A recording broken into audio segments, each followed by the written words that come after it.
ओम शांति। तो आज का चैप्टर 3 शुरू करते हैं।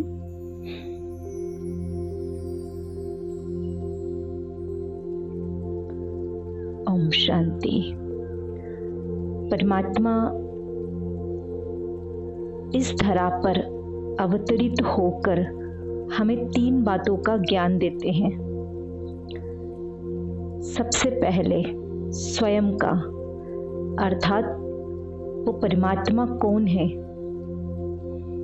क्योंकि अभी तक हम सब मूंझे हुए थे, माना अपनी ही उलझनों में उलझे हुए थे, इसलिए उसे भूल चुके थे। दूसरा आत्मा का ज्ञान, अर्थात हमारा ज्ञान कि हम कौन है। तीसरा समय का ज्ञान, इस समय इस सृष्टि पर कौन सा समय चल रहा है या कौन सा युग चल रहा है। ये तीनों ही मुख्य पॉइंट्स, गहरे रहस्य, जिनका विस्तार करें तो अनंत ग्रंथ बन जाए, वो सारा ज्ञान परमात्मा आकर हमें देते हैं। परमात्मा ने गीता में कहा है, जब मैं अवतरित होता हूं तो मुझे बहुत कम लोग जानते हैं, जान पाते हैं। कोटों में कोई में भी कोई मुझे पहचान पाते हैं, क्योंकि कोई भी साधारण मूढ़मती मनुष्य मुझे न जान सकता है न पहचान सकता है। मेरे अवतरण का रहस्य और मुझे बहुत कम लोग पहचान जाते हैं और जान सकते हैं। तो आज का जो हमारा तीसरे दिन का टॉपिक है वो परमात्मा का संपूर्ण परिचय है। जिस प्रकार हमारा नॉर्म क्वालिटीज आत्मा के अंदर जो है वो निवास स्थान, जो शरीर का मतलब एड्रेस, उसी प्रकार परमात्मा का भी अपना परिचय है, नाम है, रहने का स्थान है, एड्रेस है, जो हम सब नहीं जानते, क्योंकि हमारी बुद्धि से वो सब कुछ हट चुका है। क्योंकि हमें उस वर्ल्ड से इस वर्ल्ड में आए हुए कई युग बीत चुके हैं। तो बुद्धि में कई जन्मों के कार्मिक अकाउंट्स की लेयर चढ़ चुकी है और कई जन्मों की रिकॉर्डिंग हो चुकी है। संसार में जो धर्म करते हैं, काफी जो धार्मिक प्रवृत्ति के रहते हैं, उन्हें धर्मात्मा कहते हैं। और जो महान रहते हैं, महान कार्य करते हैं, उन्हें महान आत्मा कहते हैं। जैसे हमारे गांधी जी, उन्हें हम महात्मा कहते थे। और अगर कोई पाप प्रवृत्ति का रहता है तो उसे पाप आत्मा कहते हैं। बिल्कुल वैसे ही परम आत्मा इस शब्द में ही छिपा हुआ है कि परम अर्थात श्रेष्ठ, उनसे ऊपर कोई नहीं हो सकता, ना कोई धर्म, ना कोई शक्ति, ना कोई भगवान, ना कोई ईश्वर। वो परम है, अर्थात वो ही सब कुछ है, इसीलिए उसे परम आत्मा कहा गया है।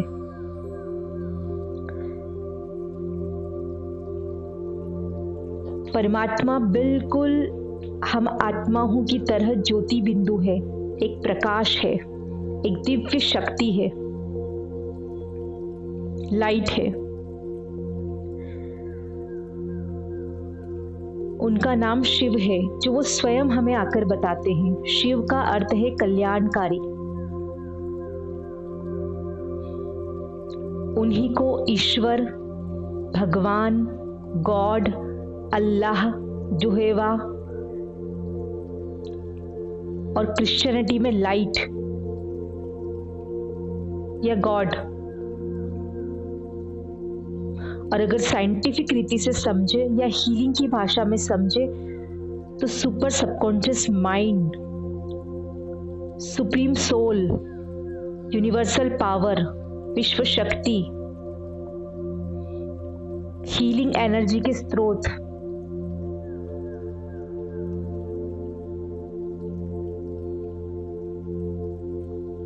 कॉस्मिक शक्ति, कई नामों से उन्हें जाना जाता है, लेकिन वो एक ही प्रकाश है, लाइट है, जो सुप्रीम सोल है। हम सोल्स के फादर इस संसार में हमारे शरीर के माता पिता हैं, लेकिन आत्मा के माता पिता दोनों वो सुप्रीम सोल है। माना हम आत्मा के माता पिता सुप्रीम सोल है। इसीलिए हम आरती में गाते हैं कि तुम ही हो माता, तुम ही हो पिता, तुम ही हो बंधु, तुम ही हो सखा, तुम ही हो सर्वस्व मम देव देव। क्योंकि आत्मा के लिए वही सर्वस्व है और वो सब कुछ कहीं ना कहीं हमारी बुद्धि में है, यानी सबकॉन्शियस माइंड में है। इसीलिए हम उसी अनुसार उसका गायन करते हैं।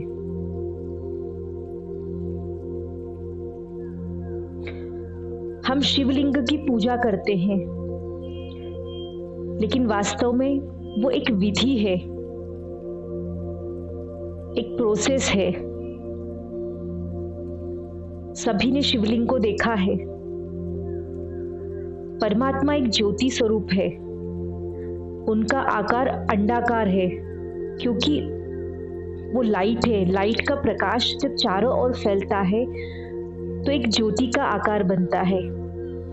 इसीलिए कई लोग उन्हें समझ नहीं पाते हैं और ना ही उनसे अपना कनेक्शन जोड़ पाते हैं। हम इस देह में आकर देह के अनुसार ही जीवन जीने लगे। जैसा कि कल हमने समझा, आत्मा की शक्ति कम हो चुकी है। शरीर में जो सूक्ष्म शरीर है उसकी कुंडलिनी शक्ति जो सबसे ऊपर चक्र पे रहती है वो सबसे नीचे चली जा चुकी है, जिसके कारण हमें सब कुछ देह के अनुसार ही दिखाई देता है। इसीलिए हमने उसके पूजन के लिए उसकी देह को निर्मित किया, क्योंकि हर कोई उस लाइट पे अपना कॉन्शियस नहीं कर सकता है, मना उस लाइट पे अपना ध्यान नहीं लगा सकता है। इसीलिए हिंदू धर्म में उसके शरीर का निर्माण किया गया। शिव प्लस लिंग। लिंग का अर्थ यहाँ पर कोई स्त्री या पुरुष से नहीं है। यहाँ लिंग का अर्थ है बॉडी, माना एक ऐसी स्थिति जिसमें हम पूजन कर सके, अर्चन कर सके और हमारा ध्यान स्थूल रूप से उस पर लग सके। इसीलिए शिवलिंग का निर्माण किया गया। लेकिन वास्तव में उनका अपना कोई भी शरीर नहीं है। वो जन्म और मरण से परे हैं। जैसा कि हमने गीता में सुना है, परमात्मा ना जन्म लेते हैं ना मरते हैं। वो उपभोक्ता है नहीं है, मना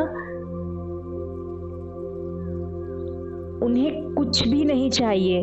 हम जो कुछ भी इस स्थूल वतन में उन्हें चढ़ाते हैं, चाहे वो भोग हो या कोई भी वस्तु हो, उन तक नहीं पहुंचती। वो किसी भी चीज का उपभोग नहीं करते हैं, क्योंकि वो लाइट है, वो प्रकाश है। सिर्फ और सिर्फ हमारी भावना, हमारे संकल्प, हमारे विचार उन तक पहुंचते हैं।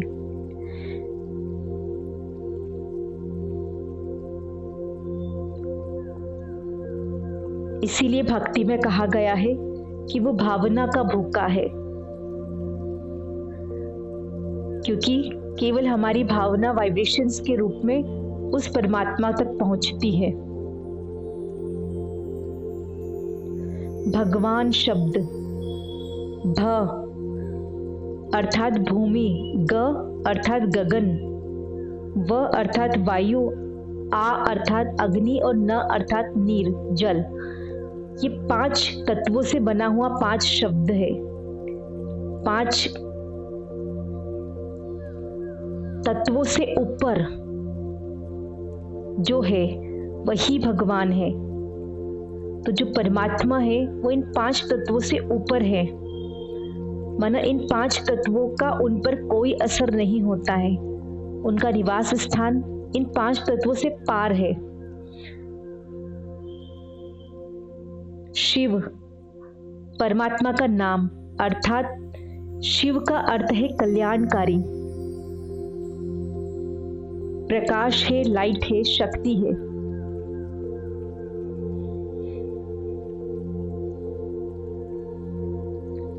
परमात्मा बिल्कुल हम आत्माओं की तरह है, लेकिन उनमें और हम में बहुत अंतर है। जिस प्रकार हमारी 7 क्वालिटीज हैं, उस प्रकार परमात्मा की 32 क्वालिटीज हैं, गुण है,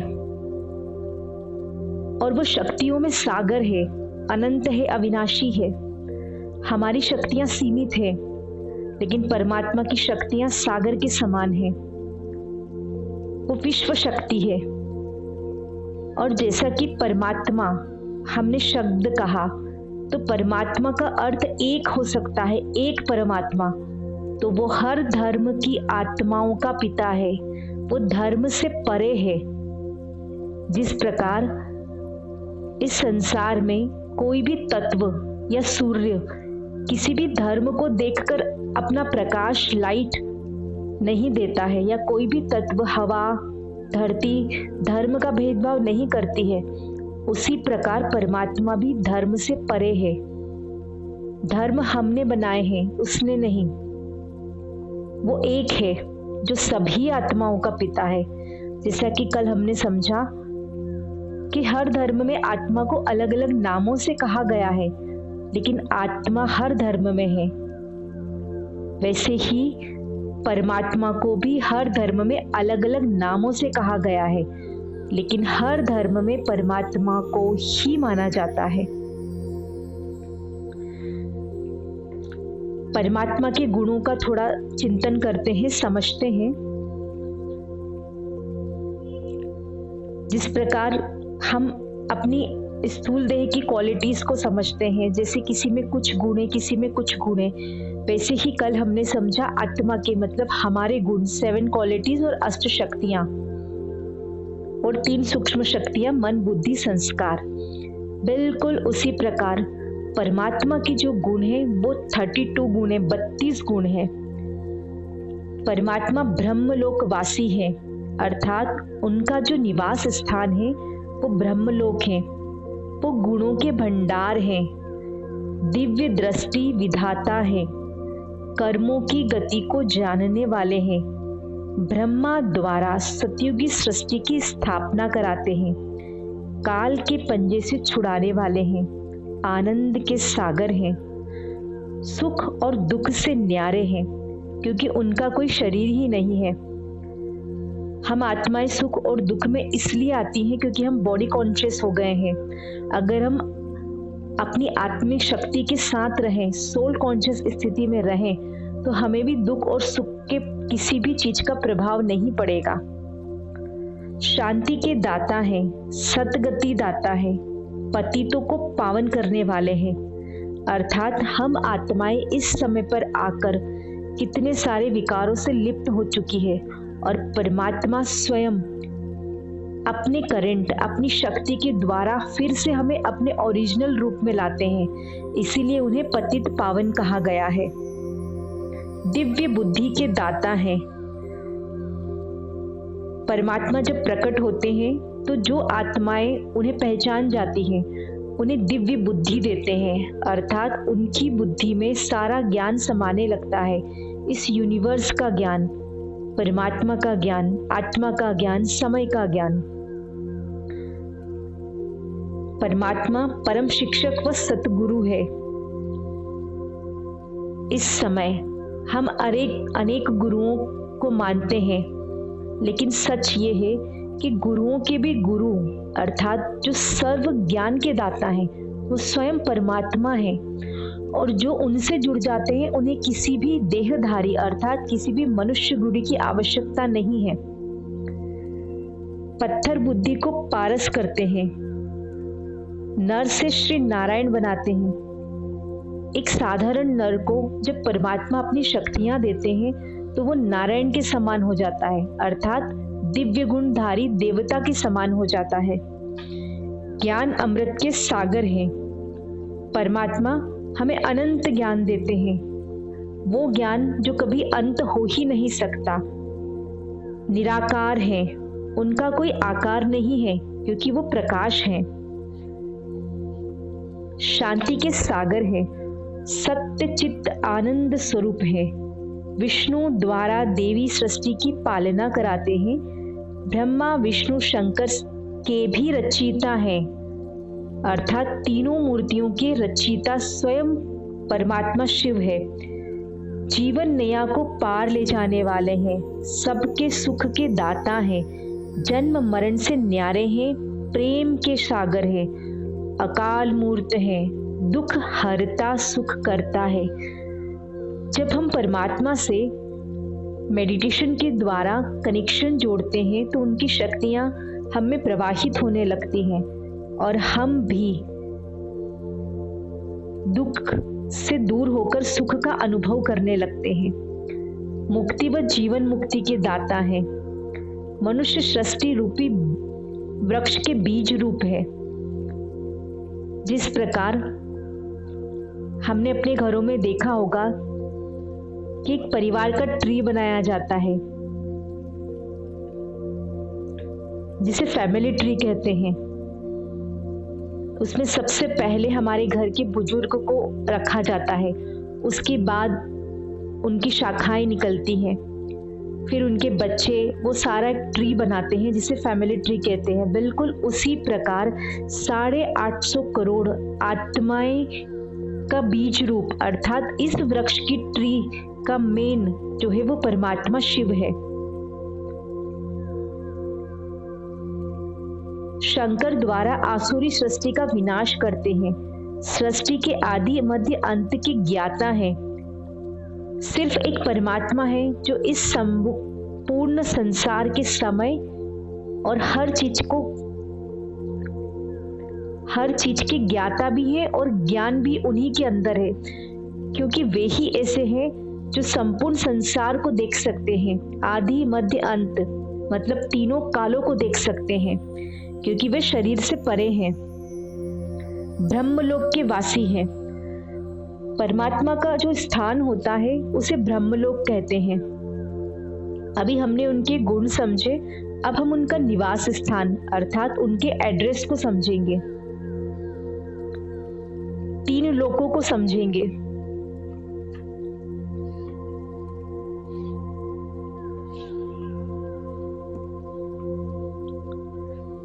ब्रह्मलोक,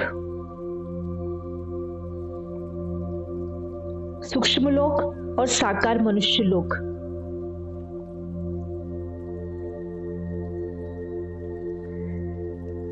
इस संसार में 3 लोक अर्थात 3 लेयर्स हैं, जिसमें साकार सृष्टि जहाँ हम मनुष्य आत्माएं शरीर के भीतर रहते हैं, उसके ऊपर जैसा कि आप स्क्रीन पर देख रहे हैं 3 पुरियां हैं।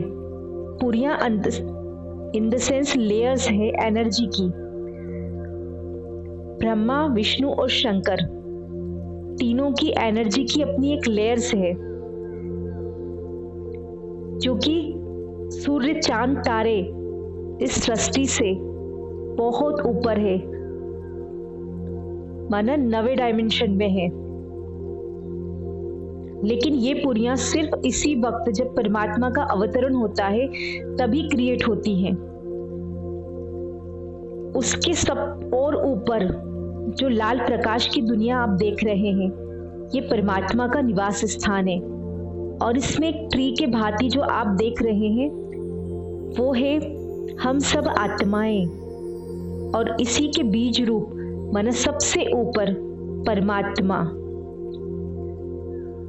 तो ये 3 वर्ल्ड है, ब्रह्मलोक अर्थात सोल वर्ल्ड, जहां हम आत्मा के रूप में रहते हैं और वहीं से हम इस सृष्टि पर आकर अपना पार्ट बजाते हैं। सटल वर्ल्ड माना एनर्जी की दुनिया, जो कि सफेद प्रकाश की दुनिया है।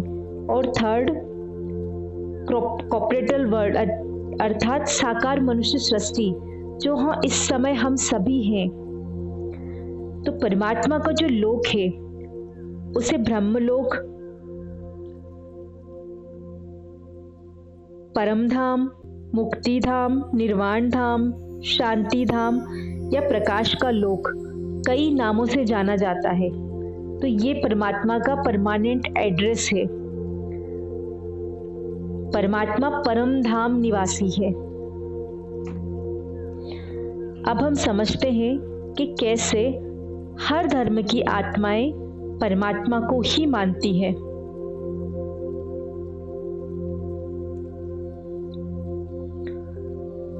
हिंदू धर्म में श्री राम को रामेश्वर की स्थापना के दौरान शिवलिंग की पूजा करते दिखाया गया है। अर्थात राम के जो इष्ट हैं वो शिव हैं। ठीक वैसे ही कृष्ण भी शिव की पूजा करते हैं। उनके भी इष्ट कृष्ण हैं। हमारे यहाँ सबसे पहले जब फर्स्ट मंदिर बना था, फर्स्ट मंदिर का जो निर्माण हुआ था वो है सोमनाथ का मंदिर, जो कि शिव का ही मंदिर है।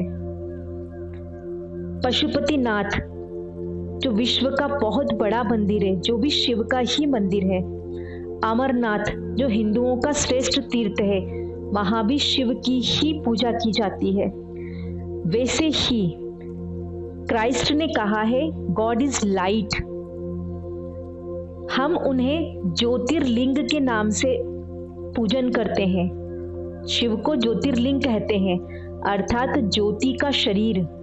मन हम सभी ज्योति रूप में, प्रकाश के रूप में ही परमात्मा को मानते हैं। लेकिन जैसा कि हमने समझा, देह में प्रवेश के कारण हम उसके सत्य स्वरूप को भूल चुके हैं और अपनी ही देह के समान उसकी भी एक देह का निर्माण कर दिया, ताकि हम उस पे ठीक से ध्यान लगा सके, क्योंकि प्रकाश पे ध्यान लगाना मुश्किल होता है। तो क्राइस्ट ने कहा कि मैं गॉड का मैसेंजर हूँ, सिर्फ गॉड नहीं हूँ। God is light. लाइट मतलब प्रकाश। महावीर स्वामी ने भी मेडिटेशन में उनका साक्षात्कार किया और उन्होंने जैन धर्म में की स्थापना करते हुए ध्यान को महत्व दिया। गौतम बुद्ध जब सिद्धार्थ थे तो उन्हें भी एक लाइट का, प्रकाश का साक्षात्कार हुआ और फिर उन्होंने गौतम बुद्ध की अवस्था प्राप्त करी और उन्होंने भी कहा कि परमात्मा या जो भगवान है वो एक प्रकाश है। वैसे ही गुरु नानक ने भी कहा एक ओमकार निराकार निर्वैर, अर्थात वो एक है। ओमकार मतलब ओम की ध्वनि से सज्जित है, प्रकाश है। उन्होंने कभी ये नहीं कहा कि मैं भगवान हूँ, उन्होंने कहा मैं गुरु हूँ। वैसे ही क्राइस्ट ने भी स्वयं को मैसेंजर बताया। उसी प्रकार मुस्लिम धर्म में भी संगे अवसद जो मक्का है, जो मुस्लिमों का श्रेष्ठ तीर्थ है, वहां पर भी शिवलिंग है और उस शिवलिंग की स्थापना आदि शंकराचार्य ने की थी और उसी शिवलिंग को वो अल्लाह के रूप में पूजते हैं और उनका मानना है कि इस यहाँ जितने भी उनके गुरु हैं वो सब भी एक फरिश्ते के रूप में है, वो भी मैसेंजर है, वो भगवान नहीं है, अल्लाह नहीं है। और उनके हिसाब से अल्लाह भी एक नूर है। नूर का अर्थ भी प्रकाश होता है, ज्योति होता है। जब फारसी लोगों ने हिंदुस्तान में प्रवेश किया तो वो अपने साथ एक मशाल लेकर आए और वो पवित्र मशाल को ही उनकी देवता मानते हैं। अर्थात मशाल का अर्थ भी ज्योति हुआ, प्रकाश हुआ। जापान और चीन में एक पवित्र लाल पत्थर को सामने रख के मेडिटेशन किया जाता है। वो भी परमात्मा का ही रूप है, लाल प्रकाश, अर्थात जो सूर्य के समान तेजोमय है। उसी प्रकार के पत्थर से मेडिटेशन किया जाता है, ध्यान किया जाता है। तो ऐसे सर्व धर्म की आत्माओं के पिता या भगवान, गॉड, ईश्वर, अल्लाह सिर्फ एक ही है। इसीलिए हमारे यहाँ गायन है कि हिंदू मुस्लिम भाई भाई, क्योंकि हम सब आत्माएं हैं और आत्मा रूप में हम भाई भाई हैं, क्योंकि एक पिता की संतान है। शरीर रूप में हमारे नाम अलग है, धर्म अलग है जो कि हमने स्थापन किए हैं, लेकिन आत्मा रूप में हम सब एक ही पिता की संतान है जो कि निराकार शिव है। जिसे अलग अलग धर्मों में अलग अलग नामों से जाना गया है, लेकिन वो सिर्फ एक ही है। और गीता में वो कहते हैं कि जब धर्म की अति ग्लानि होती है तब मैं पर काया प्रवेश कर कर अवतरित होता हूँ और तुम्हें समय का ज्ञान देता हूँ। तो यही वो समय है जब परमात्मा पर काया प्रवेश कर कर अवतरित होते हैं और इस अंतिम समय का हम सभी को ज्ञान देते हैं। ये समय धर्म ग्लानि का ही समय है, क्योंकि इसी समय हम उस एक परमात्मा के लिए लड़ रहे हैं, मर रहे हैं, एक दूसरे को काट रहे हैं। आप सभी जानते हैं कि धर्म के नाम पर कितने युद्ध हो रहे हैं, हिंदू मुस्लिम के कितने झगड़े हो रहे हैं। तो यही धर्म ग्लानि का जब समय होता है तो परमात्मा स्वयं अवतरित होते हैं, जो कि हम आगे समझेंगे। तो अभी हमने समझा कि परमात्मा कैसे हर धर्मों में एक ही है, वो अलग नहीं है, वो सर्वोच्च है। उसे सारी मानव जाति मानती है, संसार की सारी 800 करोड़ आत्माएं जिसे मानती हैं, वो एक ही परम आत्मा ज्योति स्वरूप शिव है। परमात्मा और उनके दिव्य कर्तव्यों में एक मुख्य कर्तव्य होता है ब्रह्मा द्वारा स्थापना, विष्णु द्वारा पालना और शंकर द्वारा विनाश। ये हम सभी ने सुना हुआ है, इसीलिए उन्हें गॉड कहते हैं। गॉड का अर्थ है generator, O for operator, D for destroyer, इसीलिए GOD गॉड। जब परमात्मा जो मनुष्य सृष्टि से अलग है, मतलब वो जन्म नहीं लेते, लेकिन वो यहीं के 3 शक्तियों से कार्य कराते हैं सृष्टि को चलाने के लिए, अर्थात 3 एनर्जीज का निर्माण करते हैं। ब्रह्मा, जिससे सृष्टि की उत्पत्ति होती है, अर्थात जन्म होता है। विष्णु, जिसके द्वारा सृष्टि की पालना होती है। शंकर, जिनके द्वारा सृष्टि का विनाश होता है। विनाश का अर्थ यहाँ पर है कि धर्मों का विनाश।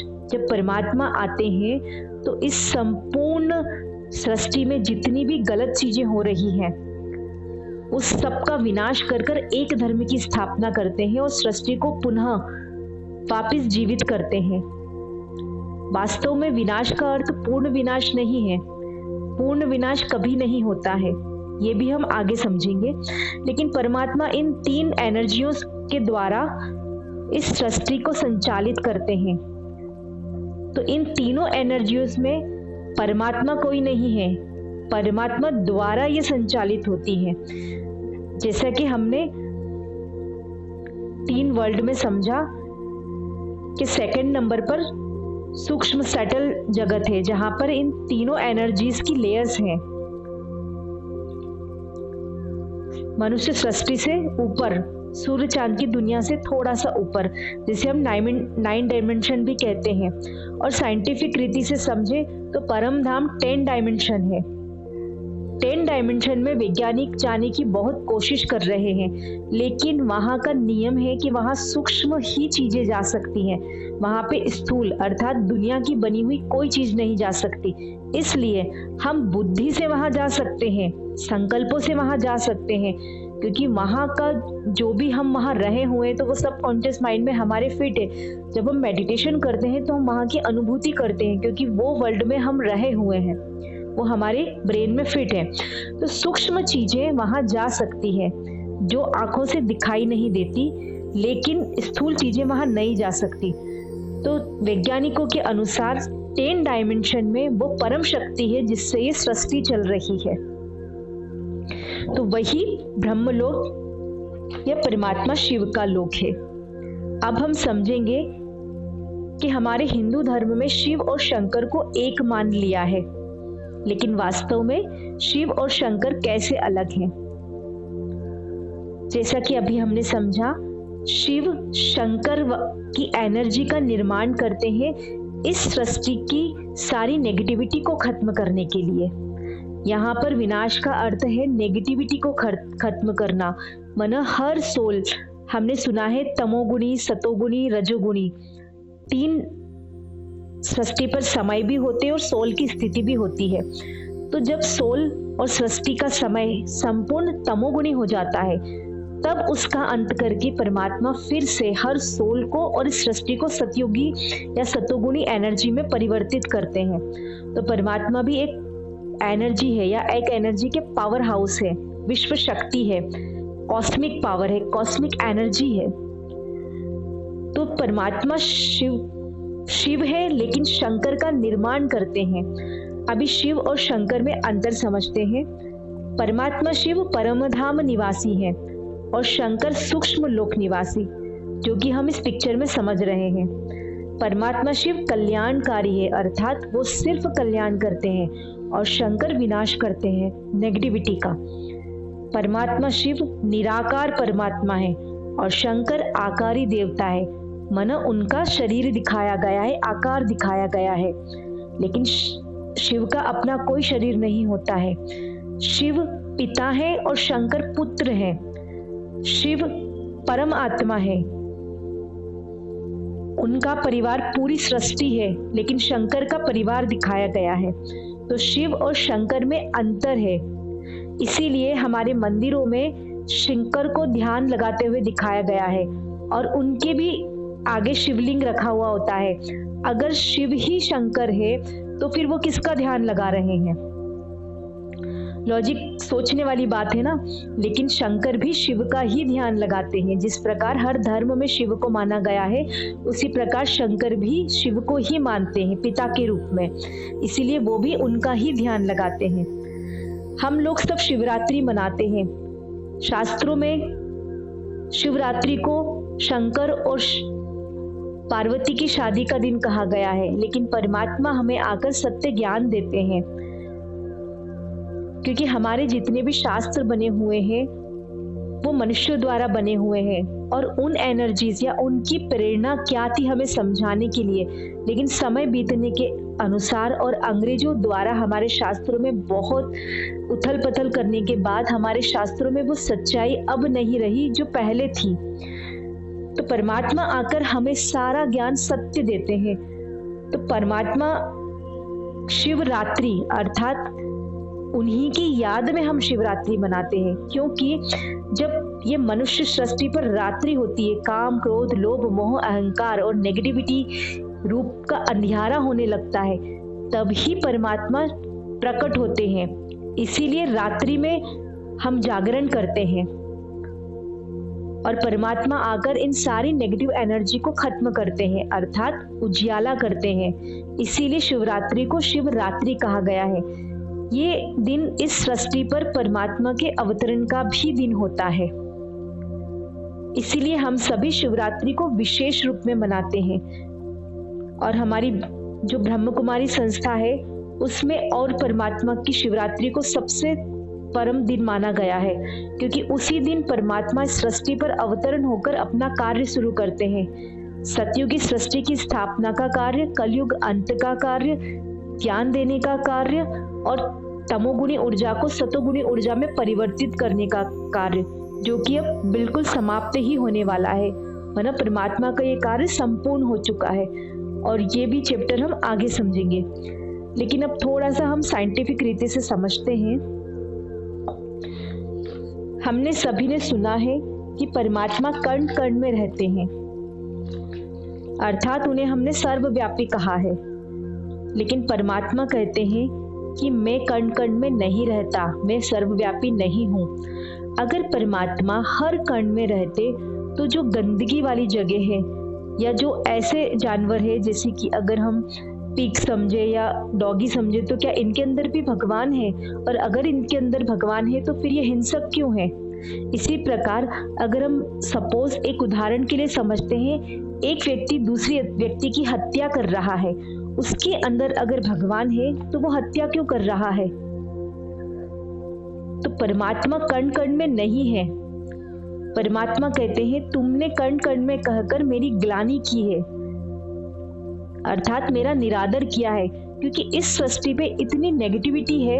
अगर परमात्मा यहाँ होते तो नेगेटिविटी होती ही नहीं। वो सिर्फ अंत में प्रकट होते हैं पर काया प्रवेश कर कर, लेकिन कण कण में जो है वो है उसकी शक्ति, अर्थात परमात्मा की शक्ति कण कण में फैली हुई है। उसे रिसीव करने के लिए हमें अपनी बुद्धि को खोलना पड़ता है, अर्थात जो हमने कल समझा कि चार्जर पावर हाउस में लगाना पड़ता है। जिस प्रकार अगर हम किसी बंद अंधेरे कमरे में हैं, सारे दरवाजे बंद हैं, सूर्य की रोशनी आ नहीं रही, लेकिन हमें सूर्य की रोशनी की आवश्यकता है, तो हम दरवाजों और खिड़कियों को खोलेंगे, तब रोशनी अंदर प्रवेश करेगी। बिल्कुल उसी प्रकार जब हम सोल कॉन्शियस स्थिति में स्थित होकर अपने मस्तक रूपी बुद्धि रूपी खिड़की या दरवाजे को खोलते हैं, तो परमात्मा की एनर्जी आना शुरू हो जाती है। जब हम उनसे कनेक्ट होते हैं तो परमात्मा की एनर्जी हर जगह है। अभी साइंटिफिक रीति से समझें कि वो एनर्जी है क्या। वो एनर्जी है ईथर। ईथर तत्व एक सूक्ष्म तत्व है जो कि छठा तत्व है। अब तक हमने 5 तत्व के बारे में जाना, लेकिन ईथर एक बहुत सूक्ष्म सफेद प्रकाश है जो कि तरल रूप में है। ईथर की खोज 20वीं शताब्दी में निकोला टेस्ला नाम के एक वैज्ञानिक ने की थी और उन्होंने इसके कई यंत्र भी बनाए थे, क्योंकि ईथर जो हमारे विचार संकल्पों का कंडक्टर है, अर्थात ईथर हमारे विचारों को रिसीव करता है।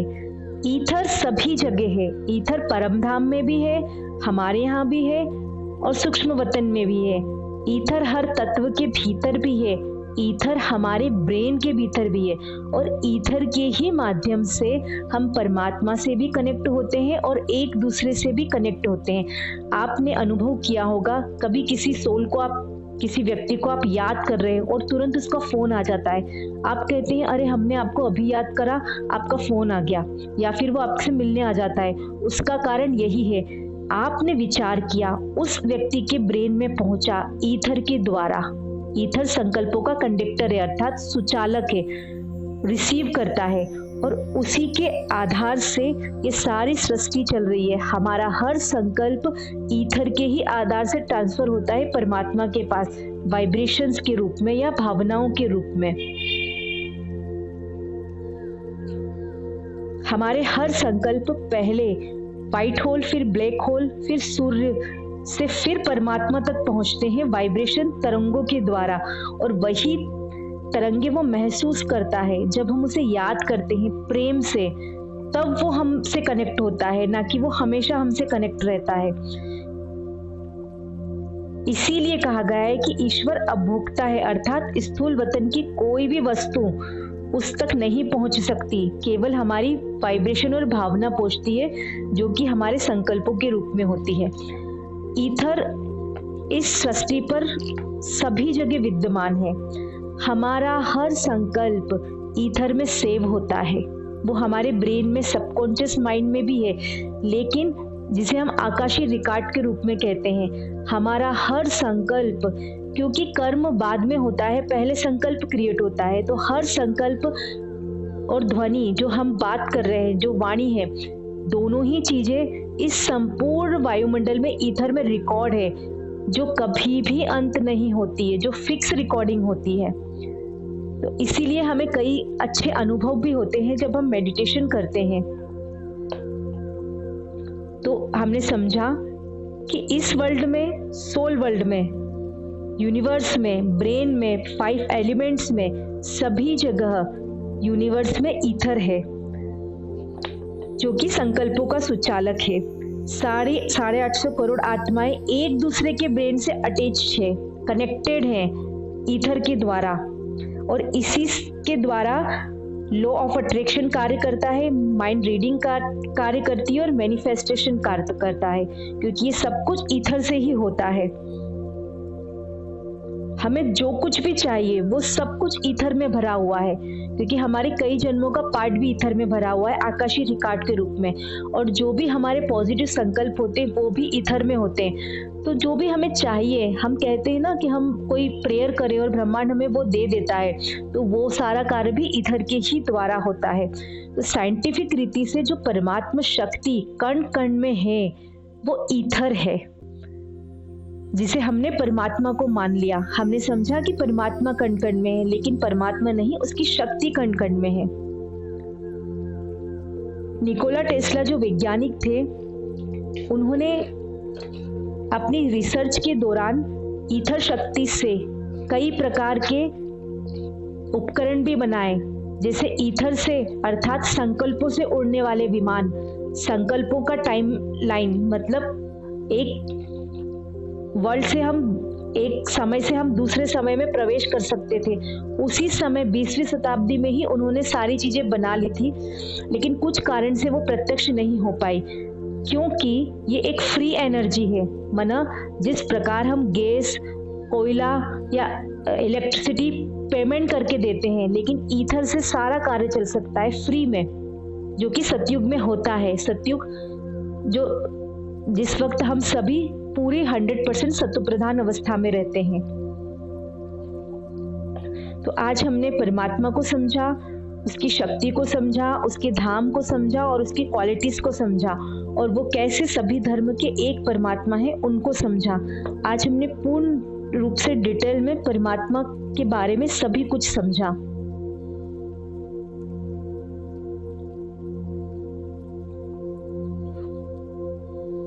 अब एक छोटी सी चीज और समझते हैं कि कैसे हम ईथर से जुड़े हुए हैं और सब एक दूसरे से भी जुड़े हुए हैं, और कैसे ईथर हमारे भीतर कार्य करता है। न्यूरो सेल्स जो हर ब्रेन के अंदर होते हैं, जो कि हमारा जीवन है, शरीर का आधार है, उसी के आधार से हम ब्रह्मांड से जुड़े हुए होते हैं, क्योंकि न्यूरो सेल्स अर्थात ब्रेन के अंदर ईथर होता है, जो परमात्मा का और सभी के संकल्पों जिसके अंदर फिक्स रहते हैं।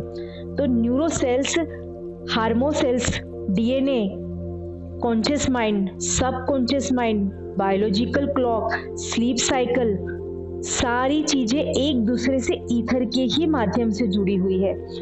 संकल्प स्विच है, अर्थात जैसा हम सोचते हैं वैसा काम करता है ईथर। जब हम पॉजिटिव सोचते हैं या गुणों का चिंतन करते हैं, मतलब अपनी क्वालिटीज का या सोल का चिंतन करते हैं, तो आत्मिक स्मृति बढ़ती है, अर्थात सोल कॉन्शियस स्थिति बढ़ती है। तभी हमारी सांसों की गति बदल जाती है, ऑक्सीजन लेवल बदल जाता है, धीमी हो जाती है, और हमारी बायोलॉजिकल क्लॉक सेट हो जाती है, डीएनए रीसेट हो जाता है। क्योंकि जैसे ही संकल्प करते हैं, न्यूरो सेल्स ग्रहण करते हैं और अंदर रासायनिक क्रिया होती है जिसे न्यूरोट्रांसमीटर की क्रिया कहते हैं, और इस न्यूरोट्रांसमीटर द्वारा हमारे शरीर के एक एक अंग को मैसेज पहुंचते हैं, और ये मैसेज हार्मोन्स के द्वारा सेल्स को दिए जाते हैं। तो हमारे ब्रेन में भी ईथर इस प्रकार शरीर को चलाता है। तो आज हमने डिटेल में परमात्मा, उसके सत्य स्वरूप, उसकी शक्ति और गुणों को समझा। अब 2 मिनट हम थोड़ा सा मेडिटेशन करके उसके बाद क्लास का एंड करेंगे। सभी अलर्ट होकर बैठेंगे।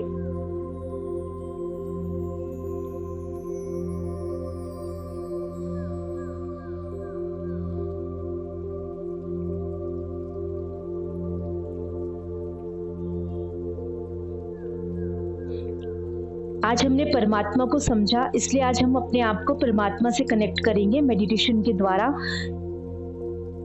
आप GIF पिक्चर में स्क्रीन पर देख सकते हैं। जिसको विजुअलाइजेशन में प्रॉब्लम हो, जिसका फर्स्ट मेडिटेशन हो, वो स्क्रीन पर देखकर मेडिटेशन कर सकता है।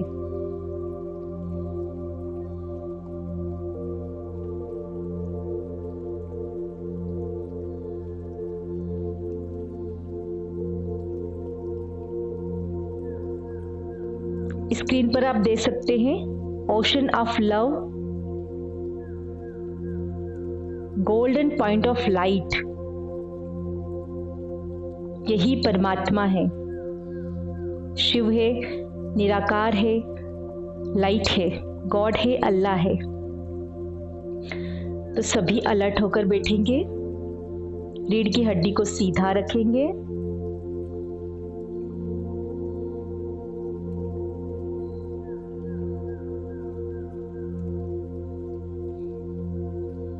और अपने कॉन्शियस माइंड जिसमें तीव्र गति से विचार चलते हैं, और मेडिटेशन में हमें विचारों की गति को धीमा करना होता है। इसलिए कॉन्शियस माइंड को शांत करने के लिए सांसों पर ध्यान देंगे। बहुत धीमे और गहरी सांस लेंगे। गहरी सांस में जब हम सांसों को अंदर लेते हैं तो सांस पूरी पेट तक जानी चाहिए, है ना, स्टमक तक पहुंचनी चाहिए।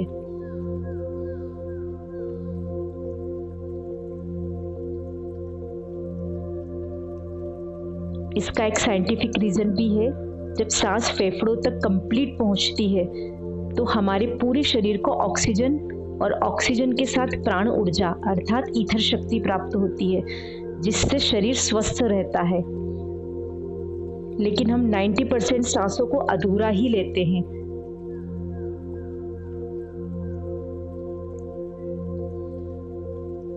इसीलिए मेडिटेशन कंपल्सरी है। तो सभी गहरी सांसें लेंगे, रीढ़ की हड्डी को सीधा रखेंगे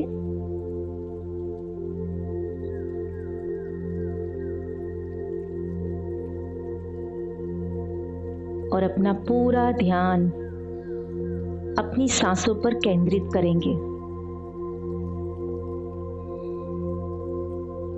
एक एक सांस को अनुभव करेंगे। गहरी, शांति से भरपूर फील करेंगे। आपकी सांसें आपके स्टमक तक पहुंच रही है और उसके साथ ईथर, परमात्मा की ऊर्जा पूरी बॉडी में फ्लो होने लगी है। पूरी बॉडी को एनर्जी मिल रही है, हीलिंग हो रही है।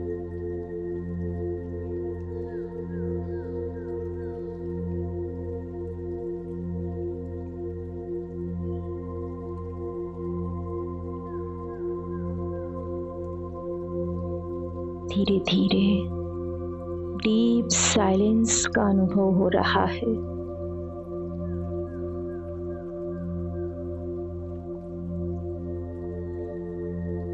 गहरी शांति, सबकॉन्शियस ओपन हो रहा है। विचारों की गति धीमी हो चुकी है। कॉन्शियस माइंड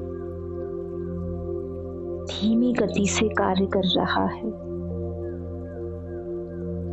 मन शांति का अनुभव कर रहा है।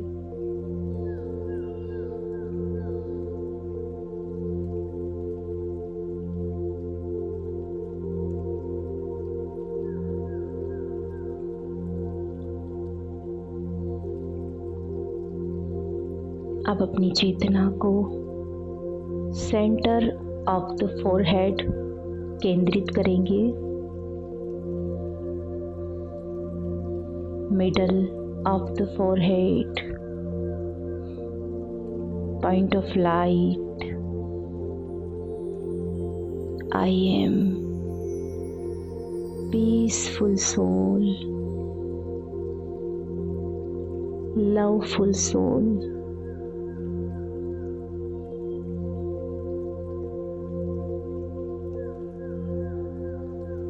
Eternal infinity.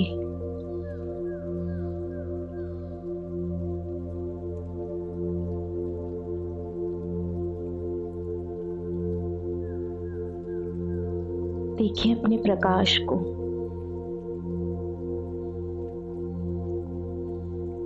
प्रोग्रामिंग करें सबकॉन्शियस माइंड की। मैं एक दिव्य शक्ति हूँ, एक पावरफुल सोल हूँ। ये शरीर में नहीं हूँ, इस शरीर को चलाने वाली एक चैतन्य शक्ति हूँ, इन्फिनिटी हूँ, अनंत हूँ, अविनाशी हूँ।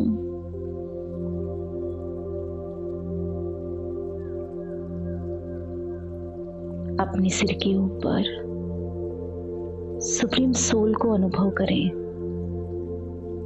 विजुअलाइज करें जैसे एक बड़ा सा सूर्य आपके सिर के ऊपर है, छत्र छाया है,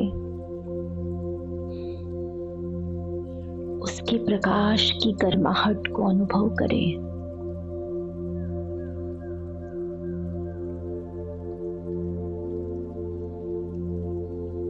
डिवाइन लाइट से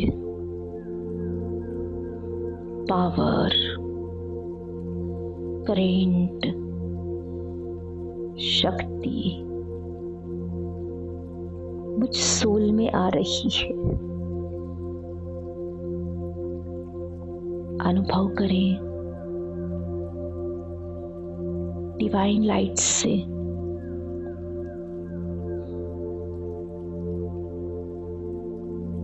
जैसे एक फाउंटेन के रूप में पावरफुल एनर्जीज, लाइट्स निकल रही है और वो लाइट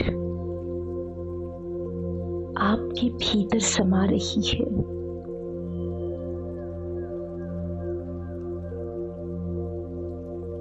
और आपके अंदर की 7 क्वालिटीज और एक एक शक्ति को जागृत कर रही है, अवेकन कर रही है।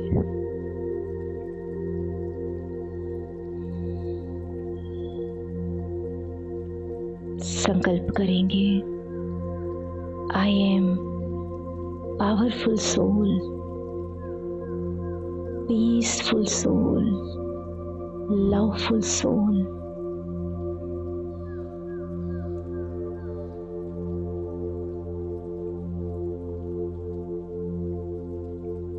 खुशी मेरा संस्कार है।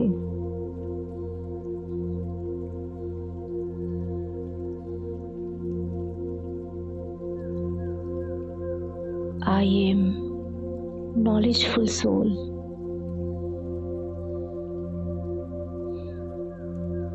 Purity मेरे अंदर है।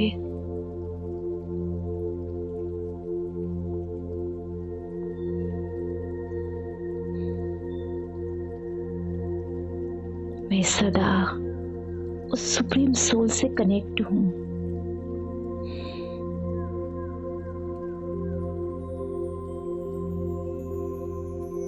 सक्सेसफुल हूँ।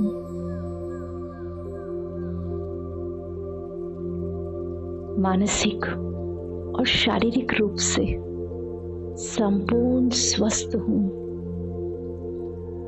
परमात्मा की हीलिंग एनर्जी मेरी पूरी बॉडी में फैल रही है। फील करें, सुप्रीम सोल से एनर्जी आप में आ रही है, एक दिव्य प्रकाश के रूप में, और आपके भीतर से कई प्रकाश की किरणें निकलकर पूरी बॉडी में फैल रही है।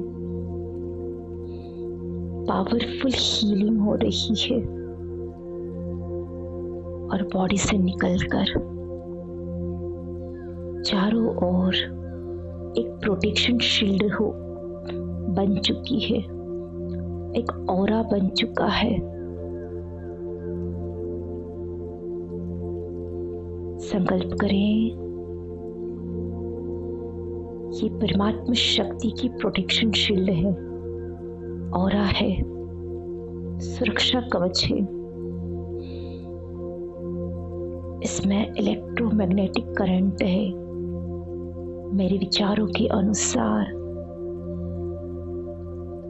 मुझे ये सब कुछ प्राप्त करा सकता है जो कि पॉजिटिव है। और इसी ऑरे के भीतर मैं सोल, मेरी इनर बॉडी और मेरी फिजिकल बॉडी हर प्रकार की नेगेटिविटी से पूर्ण रूप से सुरक्षित है, सुरक्षित है, सुरक्षित है। शुक्रिया करेंगे सुप्रीम सोल का। Thank you so much supreme soul. शुक्रिया परमात्मा, डिवाइन लाइट,